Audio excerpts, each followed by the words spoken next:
자, 이번에도 엄마로 인한 글입니다. 이번에는 왜 이렇게 엄마로 인한 글이 많을까요? 자, 어머니가 술만 드시고 오면 주정을 너무 부리십니다. 아버지도 아니고 어머니가 술주정에 담배까지 피시면서 우리한테 그런 모습을 보이신 지 벌써 20년이 넘어가십니다. 어렸을 땐 아버지 때문에 스트레스를 받는다고 하더니 지금은 저희 때문에 스트레스 받는다는 말로 거의 일주일에 두세 번 꼭 술을 드시고 오시네요.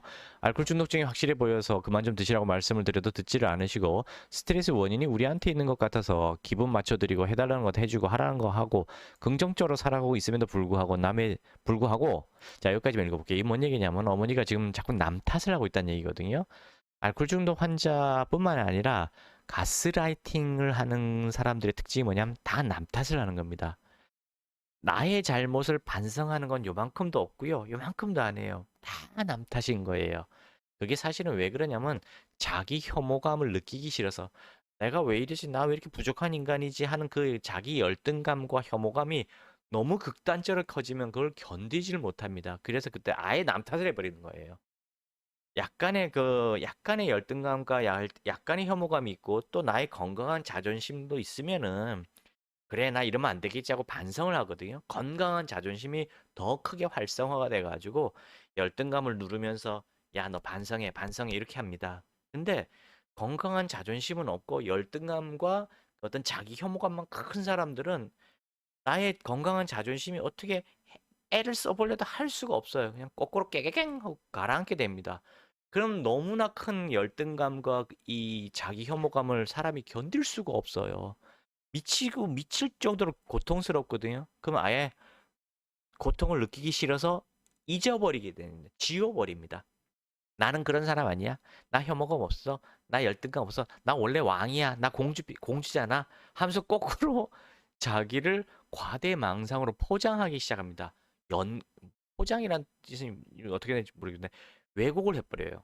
자기를 거꾸로 좋은 사람, 아주 훌륭한 사람, 인기가 많은 사람으로 포장을 바꿔버립니다. 그러니까 일종의 망상이죠. 망상 속에 빠져서 거짓 행복감을 느끼면서 살아가려고 합니다. 지금 그런 경향이 좀 보이는 거예요. 지금 제가 말씀드리는 거는 아주 극단적인 설명을 한 거예요. 극단적인 경우를 설명한 거고, 이해하기 쉬우라 그렇게 하는 거고요. 이분은 지금 남 탓만 자꾸 하는 정도거든요. 보니까. 남 탓을 많이 하고 이런 거는 이제 가족들이 너무너무 힘들어져요. 그러니까 자꾸 비위를 맞춰주면서 어떤 일이 벌어지냐면 가족들의 머릿속에는 특히 자녀들의 머릿속에는 내가 그렇게 잘못했나? 내가 진짜 엄마한테 그렇게 잘못했나? 내가 뭐 했지 뭐 했지 하면서 자꾸 내가 뭘 잘못했나를 끄집어내기 시작해요. 그러면서 자기 내면에 있는 자존감은 가라앉게 되고 자기 잘못만 자꾸 요만한 것도 확대 해석하게 됩니다. 그러면서 아, 내가 요만한 잘못이 엄마한테는 이만한 잘못이었구나. 실제로는 난 요만한 줄 알았는데 이게 아니라 실제로는 내가 거대한 잘못을 했구나라고 또 왜곡을 하기 시작합니다. 자녀가 왜곡을 하기 스스로. 그래서 자기를 오히려 자기가 자기를 깎아내리기 시작합니다. 이게 가스라이팅 당한 사람들의 심리적인 현상이에요. 그래서 나르시스트인 엄마라든가 가스라이팅 엄마한테 당한 자녀들의 심리 상태는 다 뭐랄까 완전히 자존감이 바닥으로 가라앉아서 모든 게 자기 탓이라는 생각하게 되고 나는 뭐 해도 안 돼. 나는 항상 잘못하잖아라는 그런 식에 빠지면서 뭘 하려고 하지 않아요. 그냥 뭐든지 자포자기 상태로 빠지게 됩니다. 이 자녀 거의 대부분의 자녀들이 그렇게 돼요. 알코올 중독 자녀라든가 나르시스트 부모 밑에 자란 자녀들은 그렇습니다. 제 유튜브 중에서 자녀들의 심리 상태에 관한 것들도 있으니까 찾아보시기 바래요. 남의 집 자식은 뭐 결혼을 했느니 돈을 얼마나 많이 버니니 드라마 같은 걸 보고서는 또 거기서 나오는 사람과 비교를 해야 돼서 정말 힘듭니다. 바로 이거예요. 계속 깎아내리기를 합니다. 내 자식의 자존심을 키워주는 게 아니고 자신감을 뿜뿜 올려주는 게 아니라 너는 그거밖에 안 돼. 넌 아빠 피를 물려받아서 그거밖에 안 돼. 뭐 이런 식이에요. 너 누구 닮아서 그러니? 뭐 이러면서 계속 깎아내립니다. 잘한 것마저도 겨우 그거 가지고 뭘 대단하다 그래 남들은 어떤데 하면서 또 깎아내립니다. 칭찬이란 걸 하지를 않아요. 그게 알코올 중독자와 나르시스트의 특징입니다. 그래서 독립까지 생각했지만 집안 사정이 너무 힘들고 동생마저도 힘든데 나 혼자 편해지고자 나가서 살 수도 없어서 현재까지 이르게 됐습니다. 물론 부모님 마음에서는 남들이 당연하게 가진 가족, 자식들 보니까 이 뭔 소리야? 어머니 마음에서는 그런 생각이 들 수도 있다. 아, 다른 사람들 잘 사는 걸 보니까 시기 질투해서 그런 생각이 날 수도 있겠지만 그걸 넘어서서 매일마다 술주정에 비교에 스트레스가 이만저만이 아닙니다. 진짜 결혼을 하고 나면 분명 그 다음에 얘기는 집과 돈 얘기가 무조건 나올 텐데 이것 때문에 너무 스트레스고 시어머니 집을 벌써부터 준비하고 있어서 결혼할 상대인 사람에게도 너무 미안해집니다. 당연히 이렇게 될 거예요. 이건 뻔하게 정해진 겁니다. 새로운 한 가정의 가장이 되기 이전에 결혼 전에도 그 후에도 계속 시달리게 만들 것 같아서 너무나도 힘듭니다. 심리적 치료를 받는다 해도 그건 잠시뿐일 테고, 네, 잠시뿐입니다. 왜냐? 알코올 중독은 정신적인 문제가 아니라 심리적인 문제가 아니라 의지 탓도 아니라 그냥 알코올이란 약물에 알러지, 자동으로 일으키는 반응일 뿐이기 때문입니다. 어머니 자체가 개선이 되지 않는 한 답이 없을 것 같은데 어떻게 해야 됩니까? 어머니 자체가 개선이란다. 여기 뭐냐면 정확히 말하면 술만 끊으면 돼요. 알코올이란 양리 작용에 의해서 뇌가 뒤집어져서 좋은 생각과 좋은 감정은 못 느끼게 되고 나쁜 생각과 나쁜 감정만 확대되는 양리 작용이 알코올의 양리 작용이에요. 즉 지금 어머니의 모습은 진짜 어머니의 모습이 아니라 알코올이란 약물에 의해서 뇌가 뒤집어서 만들어진 가짜 영혼입니다.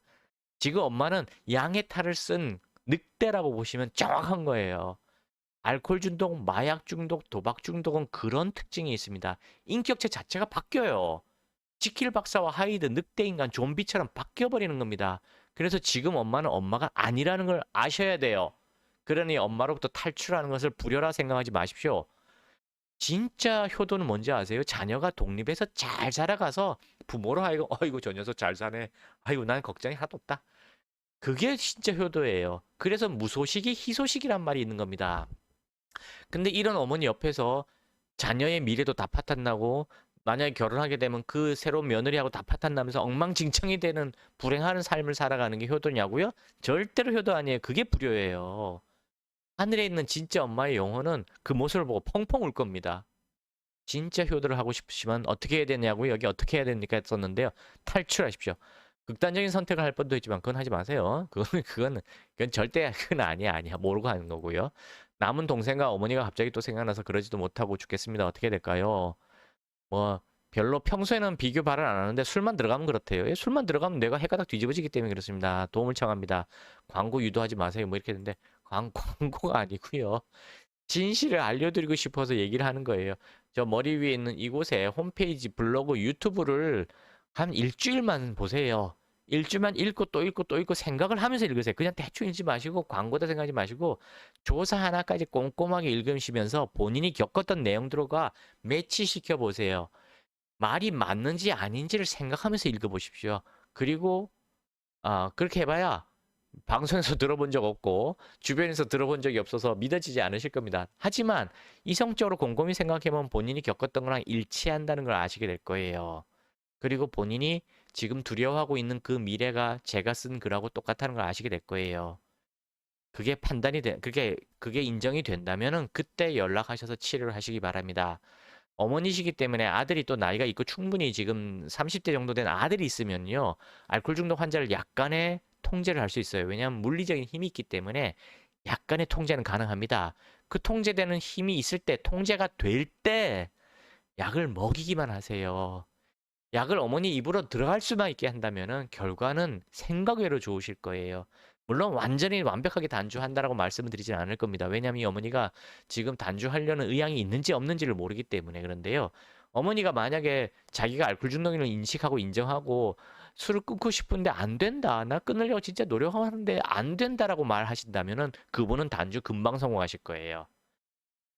인정하고 조금이라도 실패를 반복하겠지만 당연히 실패를 반복하겠지만 그래도 그때마다 계속해서 노력을 하시는 분은 알코올 해독제 복용하시면 금방 난주하십니다. 왜냐?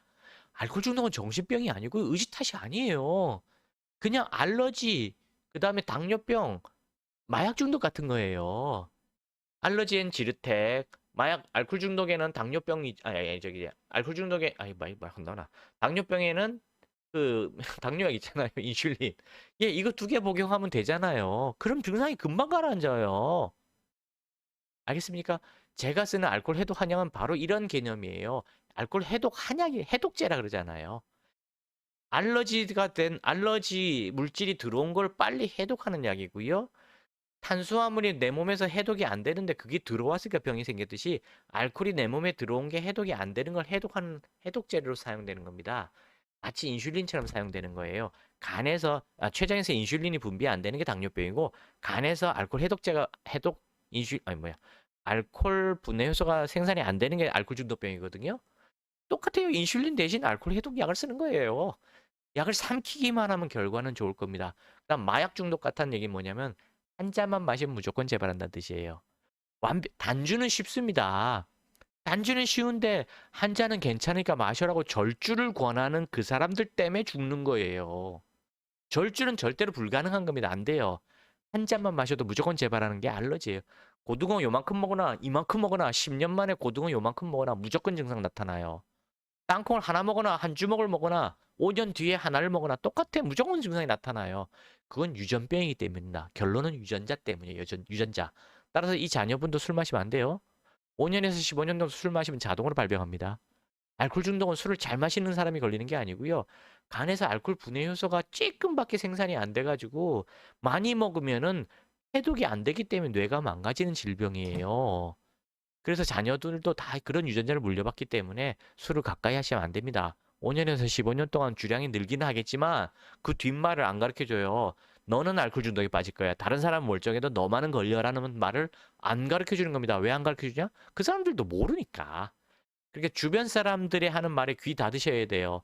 주변 사람들도 알코올 중독이 뭔지 아는 사람 아예 없다고 보시면 됩니다. 그러니 주변 사람들이 하는 말에 대해서 귀 닫으시고 반드시 5년 이상 단주하신 분들의 이야기만 들으셔야 돼요. 심지어 병원 의사분들도 최근 4년, 5년 동안 들리는 얘기가 천천히 줄이면서 끊으시죠라고 말하는 의사들이 많이 늘었어요. 그거 평생 죽을 때까지 병원 다니면서 병원 매출 올려주다 죽으라는 얘기랑 똑같은 말이에요. 줄인다는 건 불가능합니다. 죽는 거예요, 그거는. 담배도 그렇지만 담배는 단번에 끊으란 말 하잖아요. 술은 더더욱 그렇습니다. 주변에 의지로 담배 끊는 사람 널렸어요. 저도 3년 전에 담배 끊었거든요. 한 대도 안 피웠어요, 그동안에. 왜 한 대 피면 바로 또 재발할 것을 알기 때문에 안 핍니다.